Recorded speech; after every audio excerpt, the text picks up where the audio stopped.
You'll see from the picture I've posted that this is Gaza, as it was a couple of days ago. I can't play the video because of copyright purposes, I guess. Not sure. But I'm going to put a couple of links in my description. In the meantime, I would like to just say what I know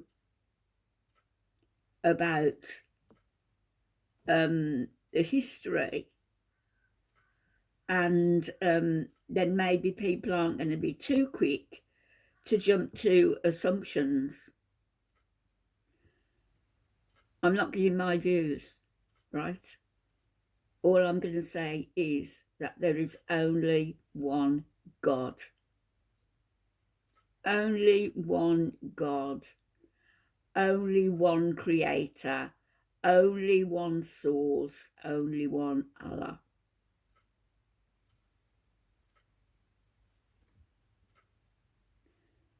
So, nobody should be rejoicing at innocent people being killed. It's over 70 years since this has been going on with Palestinians and Israelis, with the whose land is it argument. But let's just say this, right? In the late 1800s, 1890s, Zionism was born.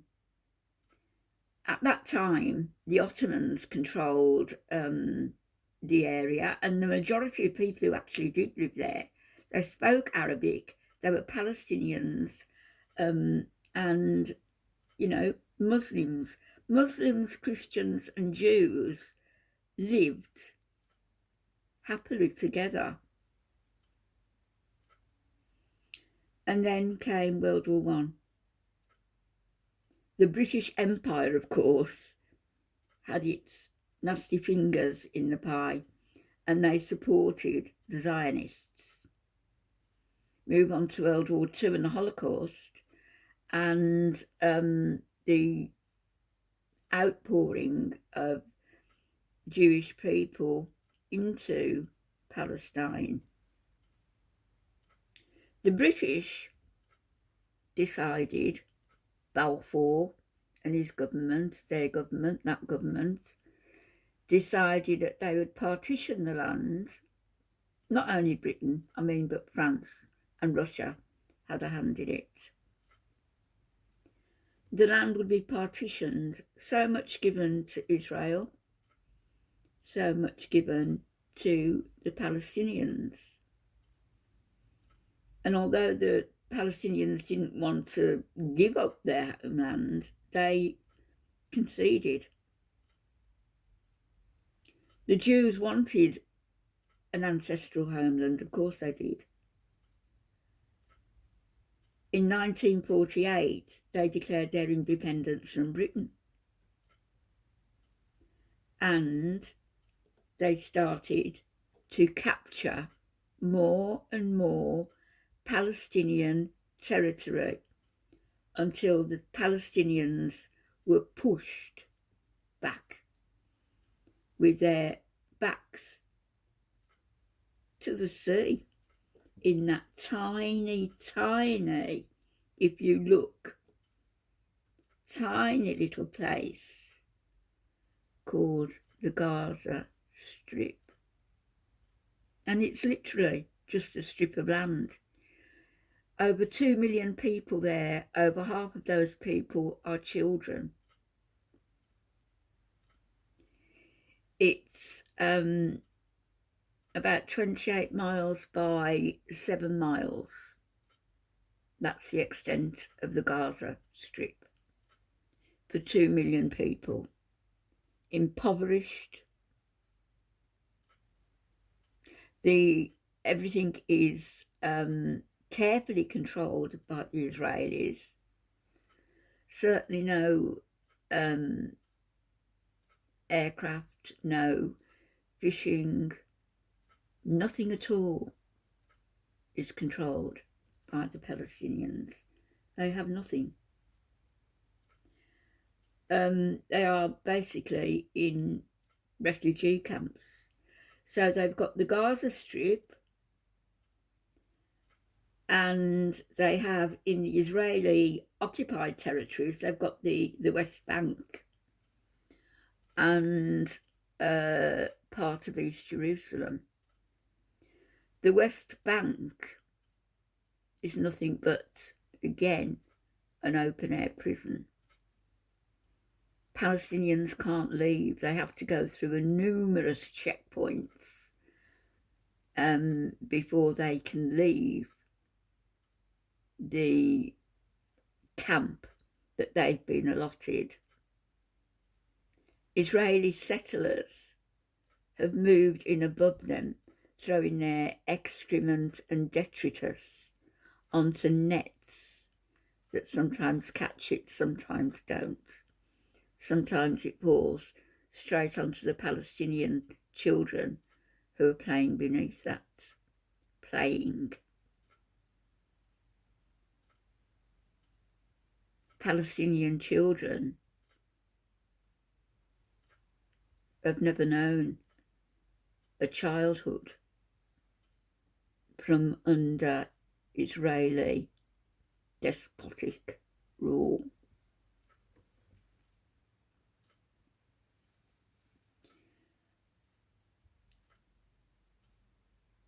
I said I'm not going to give my opinion, but I will give an opinion towards the end of it. Jerusalem was supposed to be shared by both Palestinians and Muslims. Doesn't happen. Not only does the Israeli state not want to give up land, not want to give options, not want to give any concedence to Palestinians at all. You know what they want? They want ethnic cleansing, in my opinion. Really, it's quite obvious. There's been violence on both sides, of course there has. And Hamas's actions last week are to be, to be looked at with horror, where civilians were attacked. But over the last 70, 80 years, how many attacks has Israel descended upon Palestine? How many? As far as I'm aware, and don't knock me down for this either, but in 2014, 2015, the state of Israel was coming under international scrutiny and were going to be liable for war crimes that they perpetrated upon the Palestinian people. What's happened to that? What's happened about those war crimes? I don't know. So the Palestinians have made Gaza and the Hebron Strip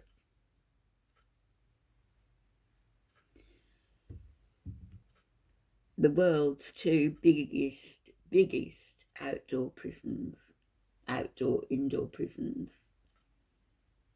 Further, in Hebron, you can see homes be reclaimed,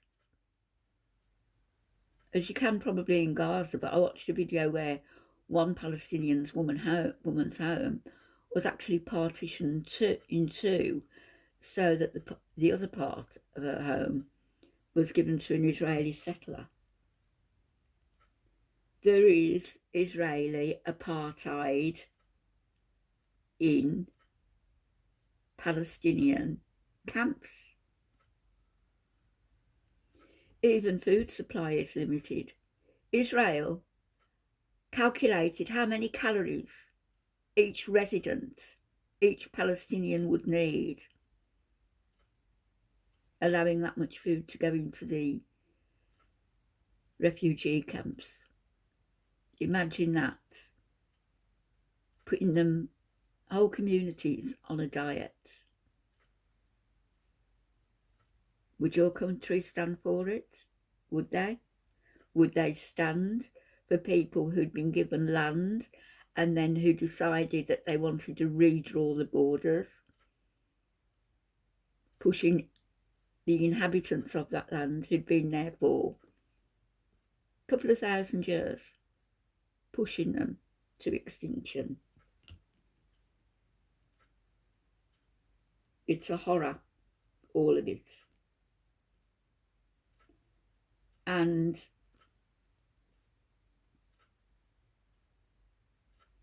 I don't know what else I can say.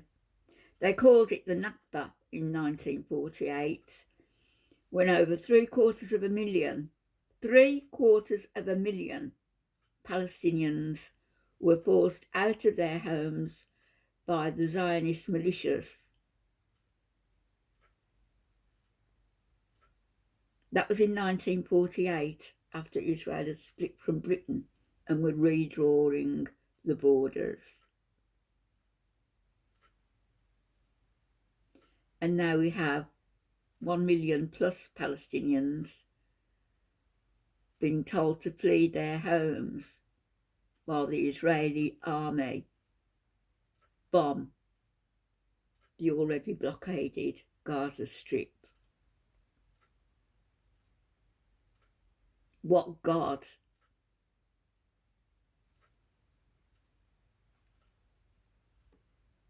would want that for his people?